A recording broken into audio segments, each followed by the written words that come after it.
Hi, today we're going to make beef stock. Stock is made from bones is a great addition to the nutrient-dense diet. And it's been used by nearly every traditional culture in the world for eons. Now the mineral content of broths, especially calcium, magnesium, phosphorus, and trace minerals, helps to make up for the general lack of these that are in the modern processed diet.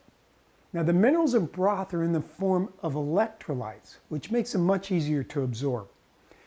Now, these minerals support your bones, and it's way better than the toxic drugs that your physician tries to prescribe, or those giant tablets that tend to come out of our body looking pretty much the same as they did when we swallowed them.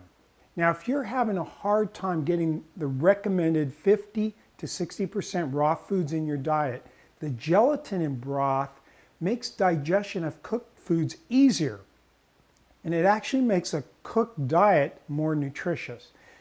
The amino acids in gelatin, which are arginine, which is good for our arteries, and glycine, which is important for detoxification, are very abundant. There's also abundant collagen component in stocks, and these support your joint, skin, hair, and nails. Now, by consuming this delicious food, you can pass on the expensive glucosamine chondroitin supplement that you take for your joints, and this is probably much better. Now, by using broths, we make better use of animal source foods because we use otherwise inedible portion of the carcass. So in essence, we're getting equal nutrition with much less impact on the environment, and we're reducing the need to kill more animals.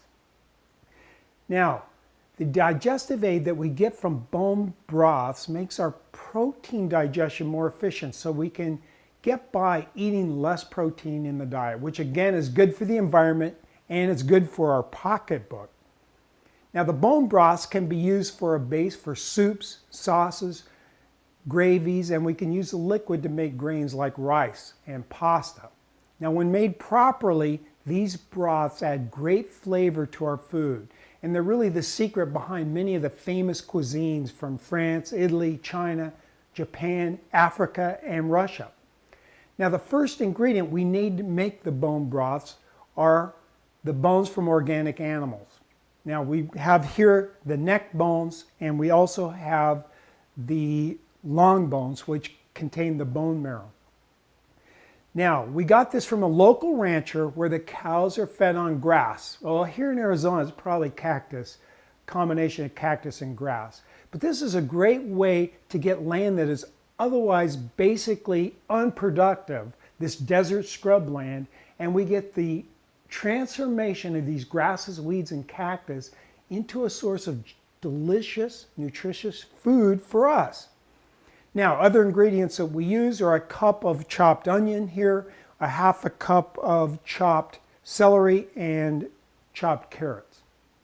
Now, the spices we'll use bay leaves, peppercorns, parsley stems, thyme, and cloves. And we'll put those in a little sachet to keep them separate. And we'll add those in during the simmer part. Now, we also want to use cold filtered water to cover the bones. So we put the bones in the pan, we cover them with the cold water. It needs to be cold so we can get the albumin out of the bones, and it requires cold water for this. The albumin gives the broth clarity, and clarity is always good. Now we want to also acidify the liquid, which helps us ionize the minerals. And for this we'll use tomato paste. Another alternative would be to use vinegar. So we place the bones in the roasting pans. We have the oven at 400 degrees. We roast them for 30 minutes, which I've already done. Then we'll add the mirepoix, which is the vegetables, and then we'll roast for another 30 minutes. Then we want to pour off the fat. Then we put the bones and the vegetables into our stock pot.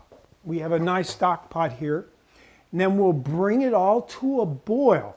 Then we'll lower the heat and simmer, and we simmer anywhere from 12 to 24 hours. Now we want to periodically skim off the scum.